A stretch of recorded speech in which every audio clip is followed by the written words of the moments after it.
Que había ustedes por venir, yo sé que hace calor hoy, estamos en el fin de la semana y tal vez apostar por una propuesta formativa no es el plan más vistoso, hubiera sido tal vez más lindo quedarse en casa con el aire acondicionado y mirando la televisión, pero creo que es un tema muy importante que requiere muchísimo el compromiso de todos y si en algún punto estamos acá es porque nos damos cuenta de que hay problemas con esto y hay que darle algún tipo de solución. Y esa solución puede empezar por empezar a hablarse formalmente.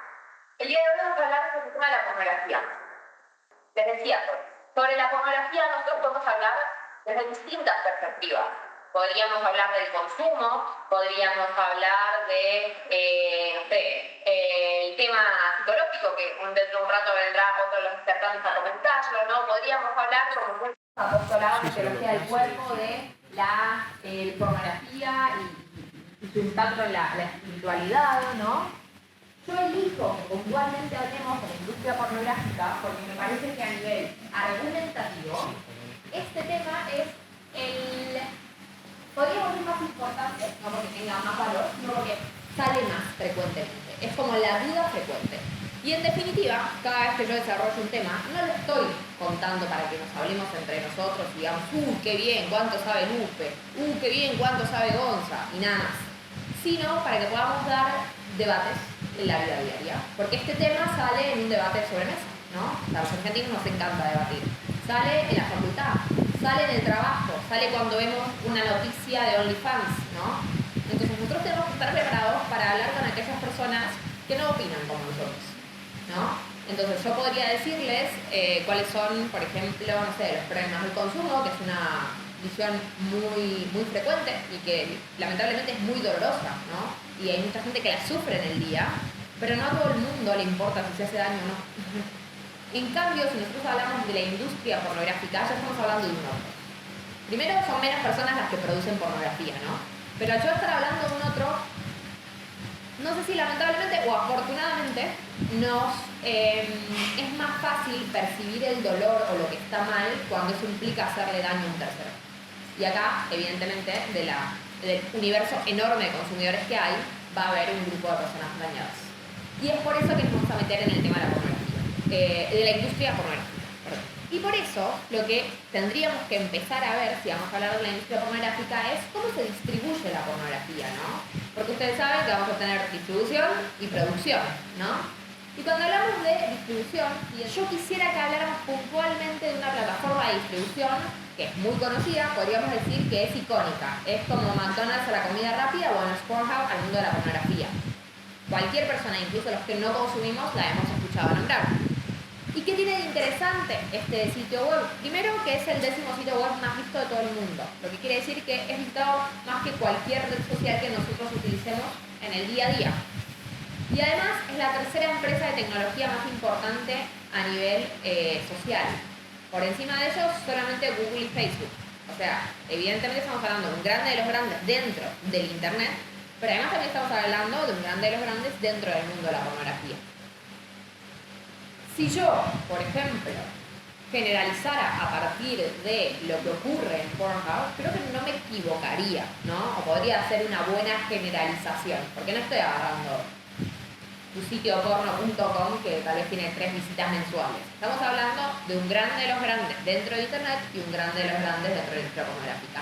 Y además estamos hablando de una plataforma que es masiva. No estamos hablando de que hay que meterse en la Deep Web para encontrar Pornhub y ahí ver el contenido. No todo el mundo sabe entrar en la Deep Web. No todo el mundo sabe lo que es la Deep Web. No, en cambio esto es de fácil acceso, es de acceso público. Y en ese sentido, quisiera que, si vamos a hablar de Pornhub, hablemos de Trafficking Hub. ¿Por qué? Porque en Pornhub suele pensarse que lo que hay ahí es todo pornografía consentida. Ustedes saben que cuando nosotros hablamos de pornografía podemos tener dos modalidades, la consentida y la no consentida. La consentida es aquella donde las personas prestaron su voluntad para aparecer en el material pornográfico, para que ese material también sea público. Y la pornografía no consentida es aquella donde por lo menos una de las personas que participa del material no prestó su consentimiento o para fabricarlo o para que sea público. Ejemplo, orígenes de este tipo de pornografía, podemos tener lo que es la pornografía proveniente de la red de trata, la pornografía infantil, las cámaras ocultas, pornografía por deepfake, que es cuando con IA o programas de edición agarro un video sexual y le pongo la cara a otra persona, o cuando mediante inteligencia artificial desvisten, ¿no? Esas noticias de desvistió a sus compañeras y vendía las fotos en Telegram.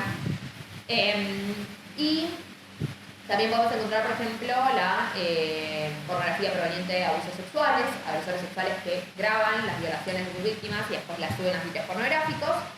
O mismo la pornografía por venganza, que es cuando, por ejemplo, una chica le manda una foto desnuda a su pareja en un marco de intimidad, ¿no? Y después ellos cortan, a él le hackean el teléfono, los amigos le agarran el teléfono y esa foto termina siendo pública, ya sea por grupos de WhatsApp, por que se subió a una plataforma de distribución pornográfica, lo que fuera. Todo eso se clasifica como pornografía no consentida. Y estas son clasificaciones que existen independientemente de lo que yo decía. Yo les cambiaría el nombre, pero se llaman así. Y entonces decíamos, Pornhub supuestamente es de pornografía consentida. Ahora, ¿qué pasa? En el 2020, la activista norteamericana Laila Mickelweight impulsó una campaña de denuncia contra Pornhub que se conoció con el nombre de Trafficking Hub. Al que le interese, busca Trafficking Hub, creo que es .com o .org en internet, y les aparece todo el compilado de denuncias porque tienen su propio sitio web. Y lo que hicieron fue denunciar que dentro de Pornhub había material no consentido que no solamente estaba subido en la web, sino que además estaba siendo monetizado con anuncios. Lo que quiere decir que se está explotando económicamente el sufrimiento de muchísimas personas. Les voy a leer algunos de los titulares. Traficante sexual con cuenta verificada en Pornhub había monetizado el 35% de su contenido en la plataforma, donde vendía videos en los cuales abusaba de una niña de 16 años. Víctima que había sido violada a los 12 años presentó una demanda contra Pornhub de $600 millones por los videos de sus violaciones que se encontraban aún subidos a la plataforma. La CBC descubrió casos de víctimas de violación menores de edad subidos a Pornhub. Internet Watch Foundation confirmó 118 casos de violación infantil subidos a Pornhub. Y como verán, fue terrible. Y esos son algunos de los casos que seleccioné rápidamente para poder mostrarles un poco de qué iba, ¿no? ¿Cuál fue el resultado?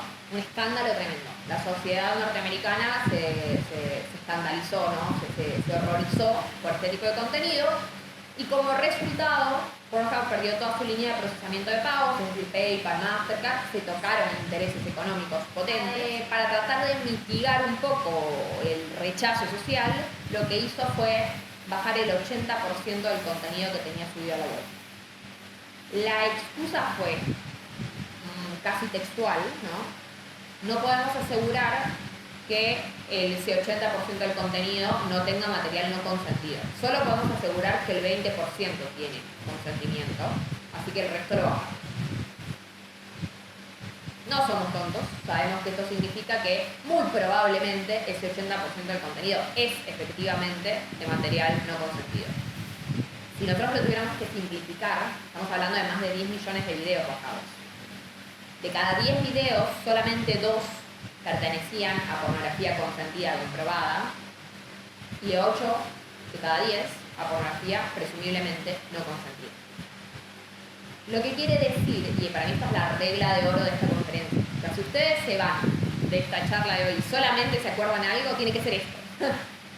Que es que a pesar de que tratan de decirnos todo el tiempo que la pornografía no es mala, y que lo malo son los abusos en la pornografía porque no está regulada, porque es tabú, porque es clandestina, como con el aborto, la realidad nos muestra otra cosa. La realidad nos muestra que la mayoría, la amplia mayoría de la pornografía que está subida en los sitios web más populares, de vuelta, no hablamos de la Deep Web, probablemente en la Deep Web estos porcentajes sean muchísimo más grandes, es de pornografía no consentida. Entonces la pornografía consentida es el maquillaje, el lavado de cara, el disfraz que precisa la pornografía no consentida para seguir existiendo y estar frente a nuestras narices sin que nadie haga absolutamente nada por combatirla.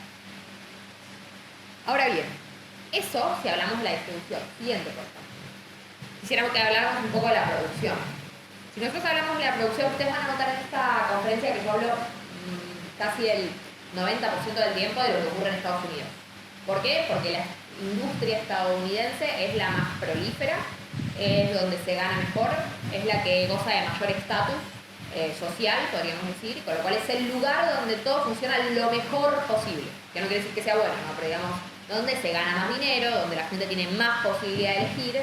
Así que imagínense que lo que es la industria pornográfica en Latinoamérica, Europa, África, Asia, está muy por debajo de esto, ¿no? Ahora bien, si hablamos de la producción, me gustaría que habláramos de Girls Do Porn. Girls Do Porn fue una productora pornográfica que funcionó durante 11 años. Fue la número 20 más vista, estaba entre los número 20 más vistas de Pornhub, o sea, estamos hablando de un grande de la distribución. Bueno, la productora se llegó a ser de las 20 más vistas, evidentemente estamos hablando también de algo bastante grande, y generaba un ingreso de 17 millones de dólares, o sea, es realmente muchísimo dinero. ¿Por qué Siliva también funcionó tan poco tiempo, ¿no? Porque parece que no tuviera las limitaciones que suelen tener este tipo de cosas para dejar de funcionar. Bueno, porque se descubrió a partir de la denuncia de 22 mujeres que esta productora, que estaba situada dentro de los Estados Unidos, y ustedes saben que en los Estados Unidos, California, estaban como Miami también, pero principalmente California, es la meca de la industria pornográfica. Ahí hacer pornografía no tiene ningún tipo de estigma social, no hay ningún tipo de ley que me impida promocionarlo, con lo cual, si ellos quisieran, no vamos a decir bien porque bueno no es, pero tenían las cosas para funcionar correctamente acorde a la ley, ¿no? Ahora bien, se descubrió en base a la denuncia de 22 mujeres que esto no era una productora legal, sino que era una red de trata encubierta. Lo que hacían era contactar a las mujeres con anuncios para ser modelos de fitness, no para ser actrices porno. Las entrevistaban, las mujeres quedaban en los puestos de trabajo, les hacían viajar desde su estado hasta el estado donde estaba sentada la productora, y al llegar se las golpeaba, se las amenazaba, se las drogaba, se les retenía sus documentos y se las obligaba a firmar un contrato por el cual ellas se comprometían a grabar pornografía. Y en caso de incumplir el contrato, se exponían a una cláusula donde iban a ser demandadas por cifras multimillonarias, ¿no? ¿Cuál es qué es lo primero que nos tiene que llamar la atención de esto? Bueno, obviamente un contrato firmado bajo coerción o coacción no es válido, no hace falta aclararlo, pero obviamente estas mujeres no lo sabían. Y sintiéndose obligadas, permanecían dentro de la red grabando pornografía. Afortunadamente, podemos decir, este caso tiene un final feliz, si se puede, ¿no? Que es que estas mujeres pudieron demostrar ante la justicia lo que estaba pasando y los dueños de la productora fueron condenados, la productora debió cerrar y además tuvieron que indemnizarlas. Entonces, decimos, bueno, por lo menos se hizo justicia a pesar de que el escenario fuera horrible. ¿Cuál es el problema? Que esto no tenemos censadas las productoras de pornografía como para decir mayorías y minorías. Pero eso no es un caso infrecuente dentro del mundo de la pornografía. Es común que las productoras sean realmente redes de trata. Es común que ocurran este tipo de abusos, ¿no? Entonces, si yo lo veo en la distribución y lo veo en la producción, y algo me tiene que estar marcando. Y además, el caso de Girls Do Porn podría abrirme a mí la puerta a pensar o cuestionarme cuál es la relación que existe entre la trata, ¿no? Y el negocio de la industria pornográfica supuestamente consentida. Y en eso quisiera compartirles algunos datos, porque yo sé que todos sabemos de trata, pero también no sabemos de trata. Sabemos de qué va la trata, sabemos lo horrible que es la trata, pero es algo que tratamos de no pensar, ¿no? Bueno, según datos 2017 de la OIT, para ese entonces había 40 millones de personas víctimas de esclavitud moderna, lo que quiere decir casi una Argentina, ¿no? En el mundo. De ellas, 25 millones, estamos hablando de casi la mitad de la población argentina, ¿no? Eran para trabajo forzado, y 15 millones, Ciudad de Buenos Aires, Ciudad de Buenos Aires el AMBA, ¿no? Eran para matrimonios forzados. En total, el 71% de ellos eran mujeres. Con lo cual, vemos que la víctima principalmente de la trata son las mujeres. Y contrasta fuertemente con un colectivo feminista, ¿no? Que a veces hay que reconocer que el feminismo tiene su regulacionismo a favor de la pornografía y el abolicionismo en contra, pero el regulacionismo dice que esto no es un problema cuando la principal víctima de la trata es las mujeres y cuando la mayoría de la pornografía que existe viene de este tipo de orígenes, ¿no? Además, el 19% de las personas en situación de esclavitud para trabajo forzado, es decir, unas 4.8 millones, eran para explotación sexual. El 99% de esas víctimas eran mujeres y niñas, y una de cada 5 víctimas de trata sexual son niños. Otro grupo vulnerable, los niños. Y a mí también me parece que es tremendamente duro, ¿no? Porque, decíamos, dentro de los grupos de defensores tenemos el feminismo regulacionista, tenemos una parte muy grande del liberalismo, ¿no? Y las lógicas liberales, incluso con el progresismo, que nos dicen que cada uno es dueño de hacer lo que quiera con su cuerpo, que la libertad, el respeto irrestricto del proyecto y del prójimo. ¿Y qué libertad puede haber en que un niño termine metido grabando pornografía, ¿no? Porque yo puedo decir eso teóricamente no ocurre, pero en la realidad veo que los datos me dicen que eso ocurre. Entonces, si sí ocurre, tengo que empezar a asumir lo que la realidad es y no lo que me gustaría que fuera. Y finalmente, en ese contexto muy horrible de la trata, los estudios informan, sobre todo este es muy interesante porque es de una organización que trabaja rescatando chicos de redes de trata que son usados para pornografía infantil. O sea, es bien, ¿cómo se llama? Puntual, ¿no? El grupo que estamos tomando. No es algo genérico, no puede haber otros, no, pornografía infantil.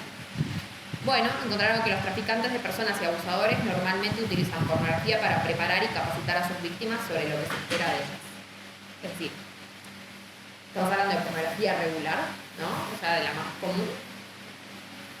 Y los traficantes de personas utilizan este tipo de pornografía para mostrarles a los niños cuál va a ser el sufrimiento a los que van a ser sometidos cuando sean abusados sexualmente en una red de trata o por un violador. Y yo me pregunto, si la pornografía es, como dicen, algo que no está ni bien ni mal, ¿por qué los traficantes de personas la utilizan para someter a sus víctimas? Siguiente, por favor. Y una más. Y en ese sentido me gustaría que revisáramos 3 estudios. No son los únicos 3 estudios que existen sobre el tema, sobre todo hay cada año más evidencia, porque es un tema que en los últimos años viene tomando mucha relevancia y la gente cada vez investiga más. Pero son una muestra variada lo que he tomado. La hipótesis de máxima, la hipótesis de mínima y una hipótesis intermedia. No hay estudios que digan algo contrario. Puede haber estudios que te den un porcentaje menor, pero no hay estudios que digan, no, esto no ocurre, es una fantasía. Bien, la hipótesis de máxima. Cuando nos preguntamos por qué los traficantes la usan, el 88,2% de los más de 300 videos pornográficos analizados por un grupo de investigadores contenía violencia física o agresiones y el 48,7% contenía violencia verbal. ¿Qué quiere decir? Que 9 de cada 10 tienen violencia física. De los videos más populares son todos estos estudios, no son sobre una muestra intencional de los videos que nadie vio. Es de lo primero que te aparece en una página de estas cuando te va a ofrecer contenido porque es lo más visto. Y 1 de cada 2, violencia verbal. Hipótesis de mínima. Otro estudio encontró que dentro de las 269 videos más populares de Pornhub, el 40% de ellos contenían agresiones o violencia física visible y el 25% violencia verbal. Casi la mitad, ¿no? Pasamos a 2 de cada 5 y 1 de cada 4. En otro estudio, hipótesis intermedia, con base en más de 4.000 videos de Pornhub y Xvideos, se encontró que el 45,1% de Pornhub y el 35% de Xvideos exhibían violencia física y además que en el 97% de las escenas analizadas la respuesta por parte de las víctimas, que generalmente eran mujeres, era positiva o neutra. Solamente en el 3% de los casos la respuesta era negativa. ¿Qué quiere decir esto? Que la mujer era golpeada, era insultada, era asfixiada, se simulaba una agresión sexual, ¿no? Una violación, y la respuesta por parte de la mujer en el 97% de los casos era neutra, como si nada hubiera pasado, o positiva, como si eso la excitara más y la predispusiera más a tener relaciones sexuales. Solamente en el 3% de los casos la respuesta era al menos levemente negativa, que es lo normal. Cuando yo veo esto, entiendo perfectamente por qué los traficantes de personas utilizan este tipo de pornografía para capacitar víctimas de agresiones sexuales. Lo que no se entiende es que sigamos diciendo que no es un problema cuando la edad de inicio de consumo promedio hoy de pornografía está en 8 años. Es decir, niños que creen en Papá Noel y empiezan a consumir pornografía. Y en ese escenario, esos niños que empezaron a consumir pornografía porque lo vieron en YouTube Kids, porque les saltó en una publicidad mientras estaban jugando un jueguito en internet, el día de mañana, que puede ser en un par de meses, al año siguiente o lo que fuera, cae en las webs más populares de Pornhub y lo primero que va a ver es esto. O sea, estamos modificando también la forma en la que los niños viven su sexualidad, porque incluso antes de que siquiera sepan lo que el sexo significa, ya están naturalizando una relación de dominación, de violencia, de sometimiento, de humillación en una relación sexual, ¿no? Y esto me parece muy interesante porque claramente modifica la forma en la que nos relacionamos. Si yo estoy acostumbrado a naturalizar la violencia, ¿cómo me voy a dar cuenta de que algo está funcionando mal más adelante? Por poner un ejemplo, ¿no? Y arrancando de ahí, tenemos un universo aún más vasto. Yo calculo que Gonza hablará algo de eso. Ahora bien, siguiente y uno más. Hasta acá hemos visto un poco como el límite, ¿no? ¿Dónde estamos hablando de consentida? ¿Cuándo empezamos a hablar de no consentida? Si la podemos diferenciar realmente tan claramente como pretenden las personas que defienden el consumo de pornografía. Ahora me gustaría nosotros, vamos a hablar de la pornografía consentida y para conversaciones que se dan, tendríamos que ver algunas particularidades de la industria pornográfica antes de entrar de lleno en el consentimiento. Y para eso, primero tenemos que entender que la industria pornográfica vende un producto, ¿no? Y ese producto que la industria vende es el sexo.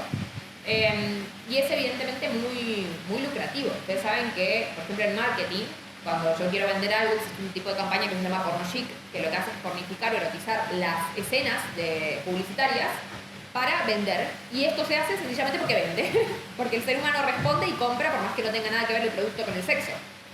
Ahora, si el sexo, cuando es utilizado como medio, vende mucho, es lógico que cuando sea el producto en sí mismo vende un montón. Y fíjense, la industria pornográfica, a datos del 2014, hoy todavía no es dinero, generaba 97.000 millones de dólares de ganancia en el mundo. Lo que la posiciona dentro de los 5 negocios más rentables del mundo. O sea, estamos hablando de que cuando nosotros nos quejamos del negocio del aborto legal, es cosa de niños el negocio del aborto legal al lado de esto, ¿no? Y así pueden ocurrírseles un montón de otros rubros de problemas que sabemos que existen, pero que son realmente mínimos al lado de la cantidad de dinero que mueve la industria pornográfica. El problema del sexo como producto es que requiere de innovación constante, porque el ser humano se aburre muy rápido cuando hablamos de la rutina en el sexo. Necesitamos de cierta innovación. Afortunadamente esa innovación es fácil de conseguir, no hace falta caer en la pornografía para tener ese grado de innovación, ¿no? El problema, por ahí acá me gustaría como recordar un poco un estudio que me parece que es bastante gráfico en ese sentido. Ustedes saben que la pornografía no es una película como cualquier otra. La pornografía tiene una finalidad, que yo me excite, y si no me excito, pues no sirve como pornografía, será otra cosa, ¿no? Y como tal, no genera, digamos, yo no puedo ver la película repetida y generar dobles lecturas, no puedo ver como El Padrino 30 veces y cada vez verme, digamos, maravillado por la escena, por la actuación de tal, por las lecturas que se les pueden dar, interpretaciones o lo que fuera. Y fíjense, hay un estudio muy interesante, les decía, donde un grupo de investigadores, un grupo de personas, y les hicieron ver una película pornográfica por primera vez. La primera vez que esas personas vieron esa película, el grado de excitación que marcaron fue alto. Dejaron pasar un tiempo y volvieron a poner al mismo grupo de personas a ver de vuelta la misma película pornográfica y vieron que el grado de excitación bajaba considerablemente. Con lo cual dijimos, en esta realidad donde la pornografía es muy demandada, con muchísimos consumidores, bueno, cada consumidor puede ver la película una sola vez, tiene un solo tiro. Entonces no podemos repetir. Pero además precisamos de innovación, porque si todas las películas fueran exactamente lo mismo, pues no generaría ningún tipo de efecto. Ese mismo grupo de investigadores lo que encontró fue que si ellos modificaban pequeñas cosas dentro de la película, los actores, las vestimentas, el tipo de vínculo que tenía, el lugar donde ocurría, ¿no? Pequeñas modificaciones. Y mostraban tantos videos individuales como modificaciones hubieran hecho, el grado de excitación volvía a dispararse. Ahora bien, decíamos, con esta cantidad de demanda, con la imposibilidad de poder repetir, lógicamente yo puedo agarrar la película más aburrida de todas, ¿no? El sexo más aburrido de todos, el más tradicional, más sano, y lo puedo empezar a torcer en busca de creatividad. El problema es que, además, la pornografía no es algo que apareció ayer, tenemos de 30 años de distribución pornográfica en internet, más o menos, ¿no? En algún momento la originalidad se me va a acabar. Y es ahí donde la violencia es una excelente forma de conseguir originalidad. No es moralmente correcta, pero que se puede ser siempre un poco más violento, un poco más morboso, seguro que sí, ¿no? Es por eso que hoy también tenemos la pornografía tan violenta como la tenemos, porque sin duda que aporta originalidad, ¿no? Ahora bien, el problema es que si yo agarro y en la pornografía y glorifico relaciones con menores de edad, como puede ser profesor sexo colegiala, glorifico relaciones incestuosas, las romantizo, MILF seduce a su hijo, entonces, o lo que fuera, evidentemente eso tiene que tener un impacto en mí, porque yo no estoy viendo una peli de tiros donde la paso bien un rato. Yo estoy recreando una fantasía sexual, estoy teniendo un orgasmo, estoy liberando moléculas que modifican mi cableado neuronal. Alguna consecuencia de eso tiene que lógicamente quedar, ¿no?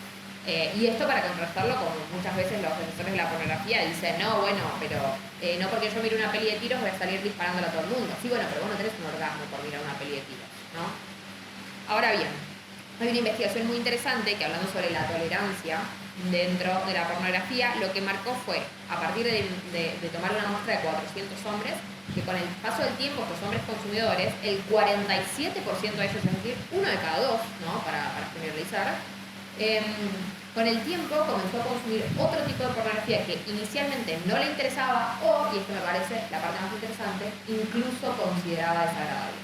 Es decir, yo puedo pensar inicialmente que la pornografía de violaciones sexuales o la que simula violaciones sexuales no me parece que esté bien y no la voy a consumir. Pero la realidad nos muestra que posiblemente con el paso del tiempo uno de cada dos empieza a consumir, ¿no? No hay tanto control del usuario sobre lo que consume. Finalmente, podríamos decir, como para cerrar estas generalidades, vamos a verlo más concreto en ejemplos a medida que transcurre la charla, pero podríamos empezar a plantearnos esta idea de que la industria pornográfica no tiene ley. No tiene ley porque es multimillonaria, porque al distribuirse por internet siempre puedo encontrar un lugar perdido en Tailandia donde grabar y distribuir para el resto del mundo si no me gusta la regulación que me han puesto.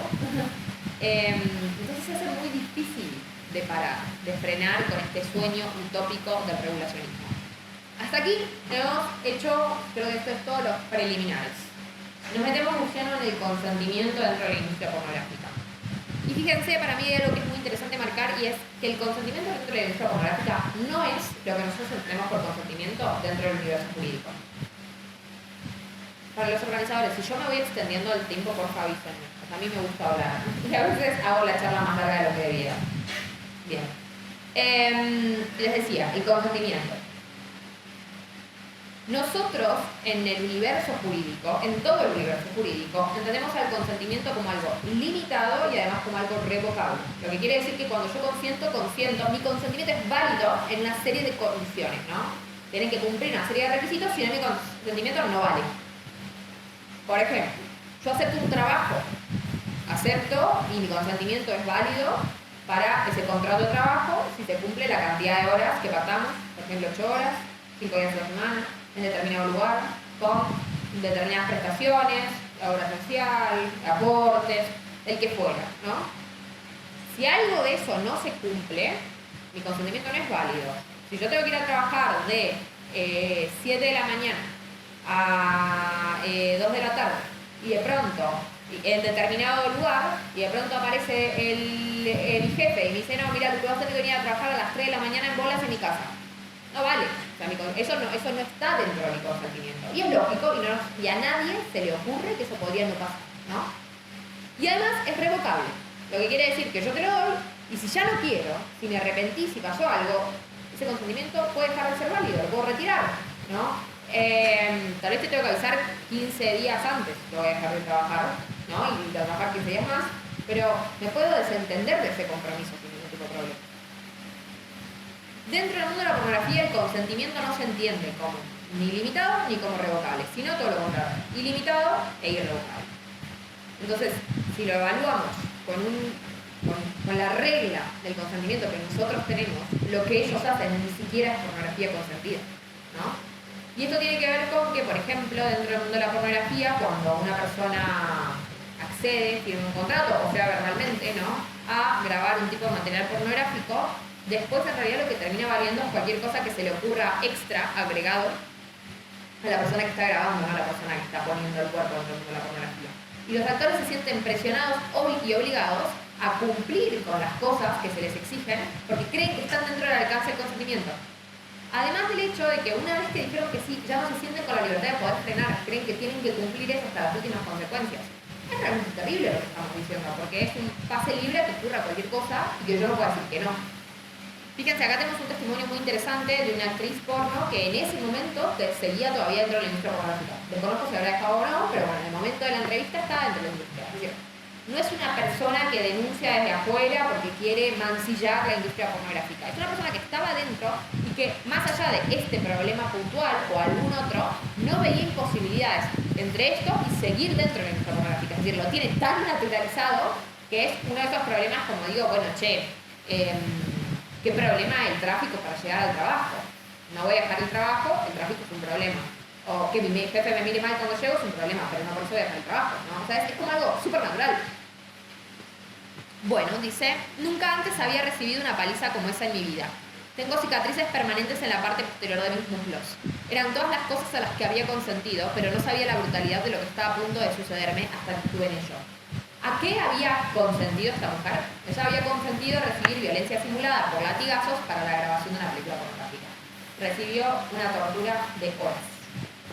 Y no fue violencia simulada, fue violencia real. Tan real que le dejó cicatrices permanentes en la parte posterior de sus muslos por la intensidad con la que fueron propinados esos latigazos. O sea, fíjense que ella no solamente pensó que había accedido a eso, sino que además después no se sintió con el derecho de frenarlo. Es terrible. Y esto no pasa solamente ahí, qué sé yo, seguramente algunos de ustedes, destacan la mayoría, posiblemente se habrá enterado de que Mia Khalifa es actriz porno y que después fue polémica y que mucha gente se queja de que lo que hizo fue una tontería porque ella dice que los contratos que firmó con respecto a las regalías de lo que grabó eran abusivos. Y fíjense que ni siquiera sabemos qué decía exactamente el contrato, pero toda la comunidad de consumidores de pornografía tiende a asumir que ella estuvo mal y que el contrato jamás en la vida pudo haber sido abusivo. Cuando en realidad la mayoría de los contratos pornográficos son abusivos partiendo de la base de lo que entienden por consentimiento. Entonces, si vos estás ante una comunidad, un nicho que considera que todo es justo y que si vos accediste a algo por necesidad y vulnerabilidad y el que tiene el problema sos vos, evidentemente no se puede esperar ningún tipo de amparo, refugio o protección de ese tipo de comunidad, ¿no? Por otro lado, fíjense, cuando hablábamos de trafficking y la pérdida de dinero y demás,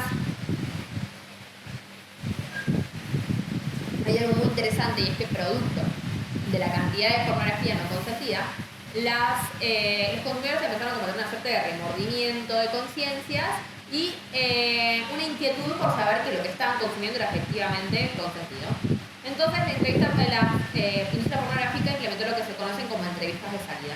Las entrevistas de salida son supuestamente espacios seguros y cómodos al final de la grabación, donde las personas dicen libremente si se sintieron cómodas o hubo algún abuso o exceso durante la grabación. ¿Cuál es el problema? Bueno, primero que muchas veces estas entrevistas se graban antes de que ocurra todo eso, entonces yo después por edición lo mando al final. Cambiaría mucho lo que dice esta mujer que fue torturada a latigazos al principio que al final, ¿no? Porque luego ocurrieron cosas que ella ni siquiera se figuró que podían pasar. Pero además también puede ocurrir como le pasó a otro actor porno que dice lo siguiente: fui severamente abusado en el set varias veces. No hay que tomarse con liviandad lo que dicen las personas que están dentro del mundo de la pornografía. Cuando una persona dice fui severamente abusado y estos tienen naturalizado que por ejemplo te pueden torturar a latigazos horas y no decir nada, estamos hablando de señores abusos, ¿no? De me habló mal o me miró mal, ¿no? Fui severamente abusado en el set varias veces y tuve que decir ante la cámara al final que estaba bien. De hecho, una vez dije, no estoy bien, y me gritaron que no podía decir eso y que me pagaran. Entonces, cambió su testimonio, y en la entrevista de salida, él dice que está todo bien, a pesar de que durante la grabación fue severamente abusado muchas veces.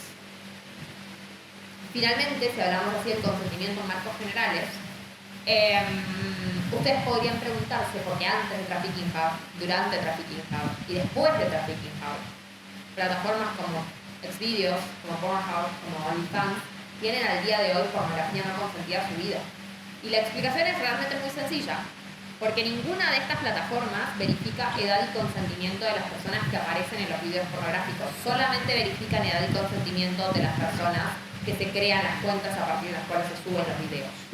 Lo que quiere decir que yo puedo ser un agresor sexual y puedo subir el contenido de las violaciones de mis víctimas y nadie va a verificar que esas mujeres hayan dado su consentimiento. Y esto choca dramáticamente con el universo digital que hoy vivimos. Porque, por ejemplo, si yo voy a entrar a mi teléfono, me pide el Face ID, eventualmente me pide además algún tipo de contraseña, pregunta de seguridad. Para algunas plataformas y obtener la estrella azul, o a veces ni siquiera para eso me piden que escanee mi identificación, me piden reconocimiento facial también. Hay algunas plataformas, como por ejemplo, no sé, pienso, en algún momento lo hacía la de AFIP, que para algunas cosas, para tramitar la clave, tenías que ir a un cajero automático o tenías que ir a una agencia tributaria. Entonces, fíjense cómo para hacer una compra grande con la tarjeta de crédito tengo que llamar a habilitar la compra al banco. Es decir, las distintas empresas van poniendo métodos extra de verificación, cada vez tratando de frenar más el fraude, ¿no? La mentira. Sin embargo, la industria pornográfica, que fue de hecho una de las primeras que se benefició de la distribución del uso masivo de Internet, porque uno de los primeros usos que se le dio a Internet de manera masiva fue distribuir pornografía, sabe que tiene este problema hace muchísimo tiempo, no es algo inusual, estas denuncias no hacen más que presentarse. Cuanto más extensiva es la industria pornográfica, y no hace nada para resolverlo. Y si vos, ya hace tiempo que cargas con el problema, tenés medios, porque es una de las industrias de los negocios más rentables del mundo, y evidentemente si no tomás ninguna medida para contrarrestarlos porque no te interesa. O tomás medidas que son completamente falseables, ¿no? Ahora bien, si yo quisiera un poco ponerme en esta posición de abogado del diablo, ¿no? Y como si hablara con una persona que está defendiendo la pornografía, quisiera ver si es posible realizar mejoras dentro de la industria pornográfica, ¿no? Para ver si es la industria intrínsecamente mala o si son consecuencias no queridas, que bueno, viene pareciendo que no, que es intrínsecamente mala, pero supongamos que a mí todavía me perdurara esa duda. Podría comparar, puede ser un ejercicio de imaginación, y comparar a la industria pornográfica con una industria que cada vez se le parece más, que es la industria de Hollywood. Porque Hollywood tiene cada vez más escenas sexuales en sus películas, más frecuentes, más largas y más explícitas. Con la diferencia de que en Hollywood el sexo es simulado, no es real. Hollywood está atado a la opinión pública, la industria pornográfica no. Y Hollywood no genera ni de casualidad la cantidad de dinero que la industria pornográfica. Genera muchísimo menos. Teniendo en cuenta esas tres diferencias, pero también entendiendo que Hollywood seguramente tiene una moral sexual bastante más progresista que todos los que estamos en este salón, ¿no? Incluso Hollywood, con todo ese progresismo y deshumanización que muchas veces viene junto, entiende que una persona, cuando está grabando, simulando sexo, ni hablar si lo estuviera teniendo, ante una pantalla, puede sentirse terriblemente vulnerable, porque estamos hablando de sexo, de consentimiento y de intimidad, ¿no? Siempre. Entonces, en ese sentido, Hollywood hace un par de años, creo que si mal no recuerdo fue en el 19, hizo lo que se conoce, hizo una guía para grabar escenas de sexo dentro del nicho, ¿no? Y fíjense, les pongo un fragmentito de una nota de Infobae que habla de aquella guía, que dice: para los actores, filmar escenas de sexo puede ser un requisito de trabajo y uno bastante incómodo. Para que nadie vuelva a ser víctima de situaciones que fueron habituales en el pasado, los estudios contratan a coordinadores de intimidad para que ayuden a los directores y artistas a navegar en estas escenas. De acuerdo a la nueva normativa, los coordinadores de intimidad tienen que revisar las llamadas prendas íntimas que se utilizan para evitar el contacto entre los actores y las barreras físicas utilizadas durante las simulaciones de sexo en pantalla, y estar familiarizados con la forma de ayudar a los directores a coreografiar las escenas de manera que puedan mantener creíbles y artísticas sin sacrificar la dignidad o seguridad de los artistas e intérpretes. Yo sé que está largo el texto y no es como lo mejor para poner en una diapositiva y leerlo, pero me gustaría que se quedaran, con algo de esto, y es lo siguiente. Hollywood entiende, a pesar de las diferencias ideológicas y su diferencia de poder con la industria pornográfica, que es mucho menos nocivo que la industria pornográfica, que una persona puede sentirse intimidada, ¿no? Que ante una situación de este tipo, a pesar de estar sufriendo un abuso, puede no decir nada. Y que si yo no tomo medidas de cuidado, entre las cuales se enumeran que los coordinadores de intimidad, las coreografías, las reglas íntimas y demás, puedo sacrificar la dignidad o seguridad de las personas que están ahí adentro. Lo que quiere decir que obviamente la dignidad no puede reducirse, ahí está nuestra diferencia, pero sí puede vulnerarse muchísimo, ¿no? Y podemos dañar muchísimo a estas personas físicas, psíquicas, espiritualmente, ¿no?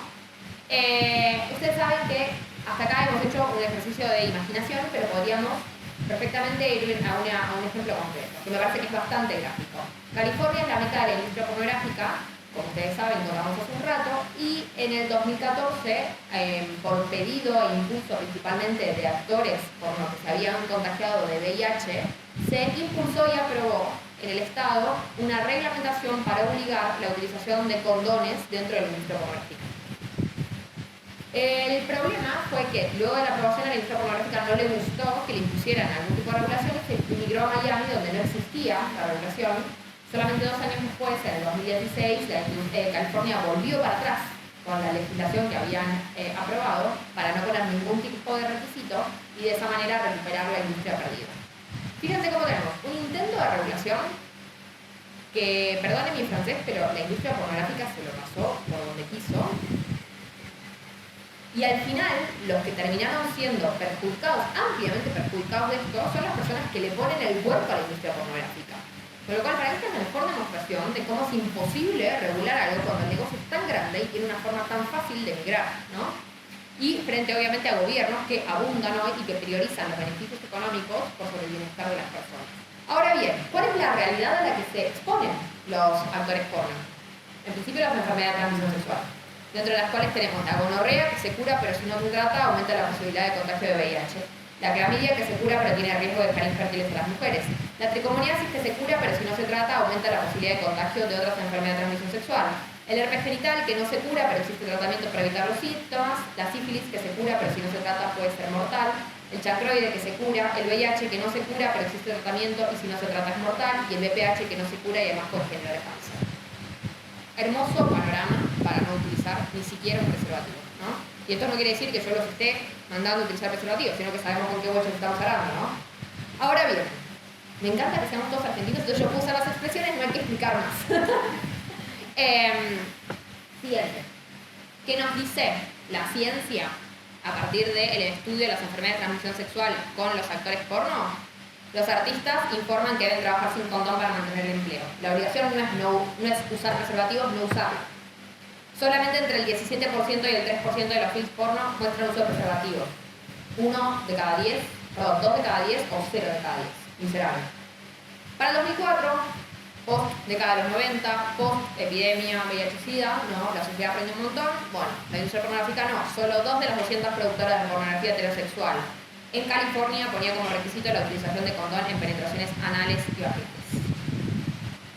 Las actrices seropositivas para VIH, es decir, las contagiadas, están permanentemente excluidas de participar en películas para adultos. Y yo celebro que cualquier persona esté permanentemente excluida de participar en películas para adultos porque me parece fantástico.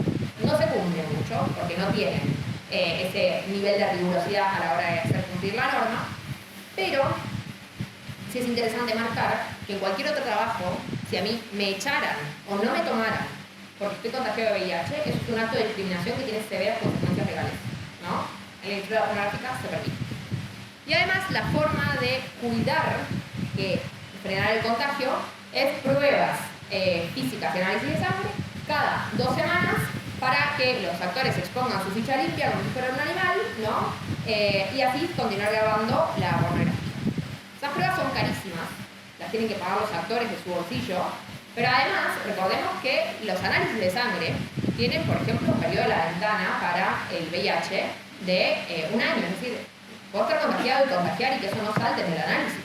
Y eso es algo que sabemos hasta cuando vamos a donar sangre. Pero la industria pornográfica funciona como si eso no existiera. Siguiente. Una más. Eso me lo planteo. La última cosa que quisiera dejarles es un poco cómo es la realidad de los actores dentro del mundo de la pornografía. Porque dijimos, puede existir una pornografía consentida si entendemos que el consentimiento es el caso minoritario, es la excepción a la regla, y entendiendo también que el consentimiento dentro de la industria pornográfica no es lo que nosotros nos imaginamos por consentimiento, ¿no? Es otra cosa.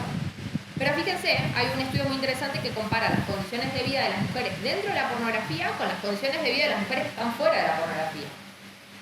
Fíjense, depresión, pobreza, padecimiento de violencia doméstica, sexo forzado durante la adultez o violaciones antes de los 18 años. Hacemos una comparativa rápida. La probabilidad, ¿no?, de que una mujer que está dentro del mundo de la pornografía haya sufrido alguna de estas cosas es de 2 a 5 veces más grande que una mujer que no está dentro del mundo de la pornografía. Lo que nos queda claro con esto es que, primero, solamente las personas más vulnerables de nuestra sociedad son las que aceptan lo que la pornografía propone. No estamos yendo a hablar con personas fuertes que deciden qué hacer con su vida. Estamos yendo a aprovecharnos y obtener placer a partir del consumo de la pornografía, a partir de las personas más vulnerables de nuestra sociedad. Son las que más debieran recibir nuestro cuidado y protección, no nuestra indiferencia. Y segundo, que estos números hablan claramente de mucho dolor, ¿no? Y cuando uno está atravesando dolor, sabemos que el dolor es un factor tremendamente coercitivo a la hora de tomar decisiones. Lo que quiere decir que no sé si podemos hablar tanto de pornografía libre, porque la libertad, para poder tomar una decisión libre, ustedes saben que hay muchas definiciones, pero la mínima básica es ser libre de coerción y de coacción. Y si yo no estoy pudiendo ver las circunstancias, no estoy pudiendo ver salida, o creo que merezco cosas que me hacen mal, producto de mi historia, bueno, evidentemente atribuirle libertad a este tipo de actos me parece un poco sesgado, ¿no? Finalmente, quería compartirles algo más que espero que me disculpe Lucas, porque claramente me pasé del tiempo. Yo con esta charla quisiera que ustedes se llevaran un compromiso muy grande, porque creo que es suficiente información la que tenemos, y eso que no voy a compartirles toda, y ni siquiera es toda la información que tenemos sobre el mundo de la pornografía, de que esto es algo que lastima muchísimo, ¿no? Nosotros tenemos niños hoy que consumen pornografía, tenemos conocidos nuestros que consumen pornografía. Y venir a una charla y decir, uy, qué interesante, me voy y tal vez una vez al año me llevo un compromiso de compartir una imagen por Instagram en historias diciendo qué mal que está la pornografía, no es suficiente para combatir lo que hoy vivimos.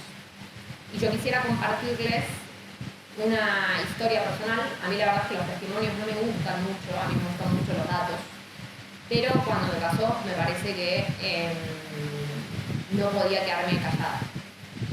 Cuando yo empecé a investigar este tema fue porque me enteré que había personas que podían tener adicción a la pornografía y me pareció terrible, me pareció muy duro no haberme dado cuenta antes, ¿no?, que esto podía llegar a tener un contrarrelato como con el feminismo, con el aborto, sino que durante muchos años yo había naturalizado la idea de, bueno, con tu cuerpo haz lo que quieras, y si quieres consumir, total, mientras no me molestes, ¿no?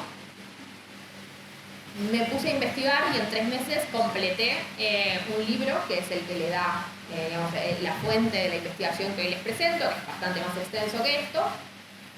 Y en ese tiempo me enteré que mi hermano mayor, que había recibido la misma educación que yo, que tuvo los mismos padres, que estaban contra el aborto, que estaban contra el feminismo y la ideología de género y demás, se había metido a grabar pornografía.